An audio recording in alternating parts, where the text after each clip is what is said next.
उत्तर प्रदेश में खिलाड़ियों की सुरक्षा को लेकर एक बार फिर गंभीर सवाल खड़े हो गए हैं। गाजियाबाद के इंटरनेशनल पैरा एथलीट चिराग त्यागी की हत्या का मामला अभी पूरी तरह शांत भी नहीं हुआ था कि मेरठ की राष्ट्रीय स्तर की कबड्डी खिलाड़ी अनुष्का पाल की हत्या की खबर ने खेल जगत और आम लोगों को झकझोर कर रख दिया है।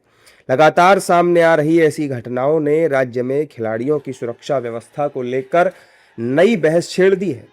यूपी के मेरठ में 1.5 महीने से लापता चल रही राष्ट्रीय स्तर की कबड्डी खिलाड़ी अनुष्का पाल की हत्या का पुलिस ने खुलासा कर दिया। पुलिस ने आरोपी फास्ट फूड संचालक श्याम धानक को गिरफ्तार कर लिया है। जांच में सामने आया कि महज 36,000 रुपए के विवाद में आरोपी ने सुनियोजित तरीके से अनुष्का की हत्या करके शव को नाले में फेंक दिया था। वहीं अब इस मामले पर सियासत भी गर्मा चुकी है।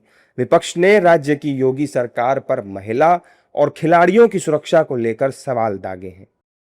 रंगदारी मांगने पर बेटे की हत्या, कहाँ उत्तर प्रदेश चला गया लॉ एंड ऑर्डर?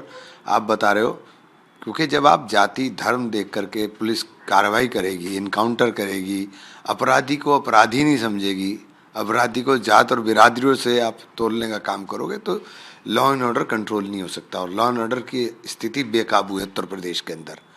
जिस लॉ एंड ऑर्डर का बात कर रहे थे, अभी कारोबारी के बेटे की हत्या हुई, रंगदारी मांगी गई, उससे हत्या हुई। मैं परसों कल ही पढ़ रहा था अखबार में। भारतीय जनता पार्टी के शासनकाल में हत्या न होना एक खबर होती है।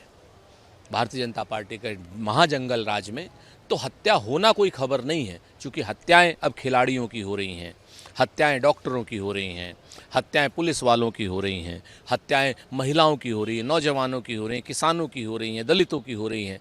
पूरे देश में उत्तर प्रदेश नंबर 1 आ रहा है एनसीआरबी के आंकड़ों में, महिलाओं के प्रति अपराध में, दलितों के प्रति अपराध में। अब खिलाड़ियों के प्रति अपराध में भी 2 दिन में 2 खिलाड़ी मार दिए गए हैं। और इस महाजंगल राज को भारतीय जनता पार्टी के लोग राम राज्य कहने पर मजबूर हो रहे हैं या राम राज्य कह करके लोगों को भ्रमित कर रहे हैं। ये जवाब भारतीय जनता पार्टी को देना पड़ेगा। हालांकि एनडीए नेताओं ने दोनों घटनाओं पर दुख जताया है। उनका कहना है कि अपराधी कोई भी हो, बख्शा नहीं जाएगा और यूपी की योगी सरकार अपराधियों के खिलाफ जीरो टॉलरेंस की नीति पर काम कर रही है। देखिए, निसंदेह ये बेहद दुर्भाग्यपूर्ण घटना है। एक प्रतिभाशाली खिलाड़ी को देश ने खोया है। घटना की जांच हो रही है और कोई भी अपराधी बचेगा नहीं।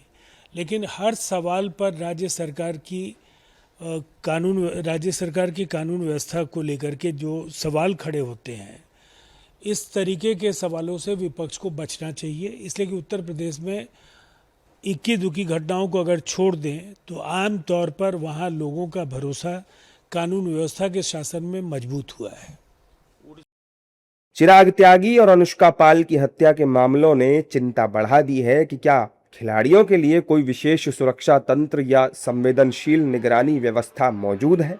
इन घटनाओं के बाद जरूरत इस बात की है कि सरकार केवल अपराधियों की गिरफ्तारी तक सीमित न रहे, बल्कि खिलाड़ियों की सुरक्षा के लिए विशेष तंत्र विकसित करे।